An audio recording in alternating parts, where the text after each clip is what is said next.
여러분은 우리나라에서 발생했던 대규모 사고들을 기억하시나요? 오늘은 대한민국에서 절대 잊혀서는 안 될 대규모 인명사고 TOP5를 소개해드리겠습니다.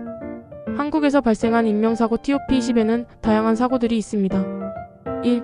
삼풍백화점 붕괴 1995년 1995년 6월 29일 서울 서초구에 위치한 삼풍백화점은 그날도 평범한 하루처럼 사람들로 붐비고 있었습니다. 6층 규모의 이 백화점은 쇼핑과 문화, 레저가 어우러진 복합 공간으로 수많은 사람들이 이곳을 찾았습니다. 그러나 그날 삼풍백화점은 예정된 운명을 맞이하게 됩니다. 사고의 원인은 주로 구조적 결함과 부실 공사였습니다. 1989년 개장 이후 백화점은 빠르게 성장하며 방문객이 늘었고 이에 따라 5층으로 증축하기로 결정했습니다. 그러나 그 증축 과정에서 구조 설계 변경이 이루어졌고 건물의 핵심적인 부분인 기둥과 보강재에 문제가 생겼습니다.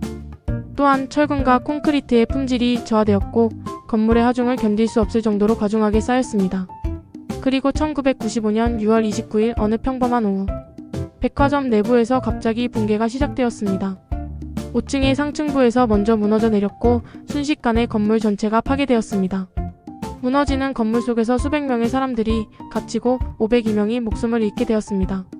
사고 당시 백화점 안에는 1,500명 이상의 사람들이 있었고 붕괴 직후 구조 작업이 이어졌지만 많은 사람들은 구조의 손길을 기다릴 수 없었습니다. 사고의 충격은 그야말로 이루 말할 수 없었습니다. 이 사건은 단순한 건물 붕괴 사고를 넘어서 안전 불감증과 부실한 건축 관리가 만들어낸 참극이었습니다. 이 사건 이후 한국 사회는 건설산업과 안전 규제의 허점을 직시하게 되었고 많은 법적, 제도적 변화가 이루어졌습니다. 삼풍백화점 붕괴는 단순한 사고가 아닌 한국 사회가 안전에 대한 경각심을 일깨운 사건으로 역사에 남았습니다. 2. 세월호 침몰 사고 2014년 4월 16일 인천에서 제주로 향하던 세월호는 평범한 여객선 여행이 될 것 같았습니다. 476명의 승객이 탑승하고 있었고 그 중에는 많은 학생들이 포함되어 있었습니다. 이날은 특별한 여행이었고 학생들에게는 소중한 기억이 될 것 같았죠. 그러나 그날 오전 8시 50분경 세월호는 제주를 향해 항해하던 중 갑작스러운 전복 사고를 겪게 됩니다. 사고의 원인은 과적과 선박의 불법 개조에 있었습니다. 세월호는 설계된 수용 인원보다 훨씬 많은 화물을 실었고 화물의 배치도 불안정했습니다. 또한 선박의 구조가 변경되었고 이러한 변경이 선박의 균형을 위협했던 것입니다. 그럼에도 불구하고 선박의 항해는 계속되었습니다. 당시의 승무원들은 안전한 항해를 위한 조치를 제대로 취하지 않았고 과속과 급격한 선해가 배를 전복시킨 주요 원인으로 분석되었습니다. 침몰이 시작된 후 승객들에게는 적절한 대피 지시가 내려지지 않았습니다. 선원들은 승객들에게 대피하지 말라고 지시하며 일부는 배를 떠났습니다. 이는 대규모 인명피해로 이어졌습니다. 특히 학생들이 많은 승객으로 탑승하고 있었기 때문에 사고의 비극은 더욱 커졌습니다. 승객들이 배 안에 갇히고 구조가 지연되면서 사고는 더욱 참혹해졌습니다. 결국 304명이 목숨을 잃었고 그중 다수는 학생들이었습니다. 3. 대구 지하철 화재 참사 2003년 2월 18일 대구의 아침은 평범한 하루처럼 시작되었습니다. 그러나 그날 오후 6시 30분 대구 지하철 1호선의 중앙로역에서 예상치 못한 대규모 화재가 발생하면서 수많은 사람들이 생사의 기로에 놓이게 됩니다. 화재는 한 승객의 방화로 시작되었습니다. 그날 한 남성이 지하철 차량 내에서 휘발유를 뿌리고 불을 붙였고 이 불길은 순식간에 다른 차량으로 확산되었습니다. 지하철은 밀폐된 공간에 있어 연기가 빠르게 퍼졌고 승객들은 급히 대피하려 했지만 상황은 너무나도 급박하고 혼란스러웠습니다. 특히 당시 대구 지하철에는 소화기나 비상대응 시스템이 미비했고 대피 경로와 통로가 제대로 정비되어 있지 않아 대피에 큰 어려움이 있었습니다. 화재가 발생한 차량에서는 연기와 불길로 인해 많은 사람들이 숨졌습니다. 불행히도 대규모 화재로 인해 192명이 목숨을 잃고 수십 명이 부상을 입었습니다. 사고 당시 많은 승객들이 숨을 쉴 수 없을 정도로 연기에 휩싸였고 일부는 연기 속에서 길을 잃고 움직이지 못한 채 고립되었으며 구조대가 도착했을 때 이미 많은 피해가 발생한 상태였습니다. 이 사고는 단순한 화재가 아니었습니다. 대구 지하철 화재 참사는 한국 사회의 안전의식과 철저한 준비 부족을 드러낸 사건이었습니다. 사고 이후 대구 지하철의 안전 시스템은 철저히 재검토되었고 소방 안전 장비의 보강과 지하철의 비상대처 시스템 강화가 이루어졌습니다. 또한 이 참사는 사회적 안전 관리의 중요성을 다시 한번 일깨워주었고 우리 모두에게 위기 상황에서의 철저한 준비와 대처의 필요성을 강하게 인식시켰습니다. 그리고 그 피해자들의 영혼을 추모하며 우리는 다시는 이런 참사가 반복되지 않도록 더 나은 시스템을 구축할 책임이 있음을 기억하고 있습니다. 4. 경주 마우나 리조트 체육관 붕괴 사고. 2014년 2월 17일 밤 경북 경주시 양남면에 위치한 마우나 오션 리조트는 한겨울에 고요한 밤을 보내고 있었습니다. 그날 리조트의 체육관에서는 부산 외국어대학교 신입생 환영회 행사가 열리고 있었고 약 560명의 학생과 관계자들이 즐겁게 모여 있었습니다. 그런데 행사 도중 예상치 못한 비극이 찾아왔습니다. 이날 경주 지역은 기록적인 폭설이 내린 상태였습니다. 체육관 지붕에는 약 45cm의 눈이 쌓여 있었지만 리조트 측은 이를 치우지 않았습니다. 결국 체육관의 구조물은 눈의 무게를 견디지 못하고 붕괴되기 시작했습니다. 밤 9시 6분경 체육관의 지붕과 벽 일부가 갑작스럽게 무너졌고 행사에 참석 중이던 많은 사람들이 잔해에 깔렸습니다. 붕괴 순간의 혼란은 이루 말할 수 없었습니다.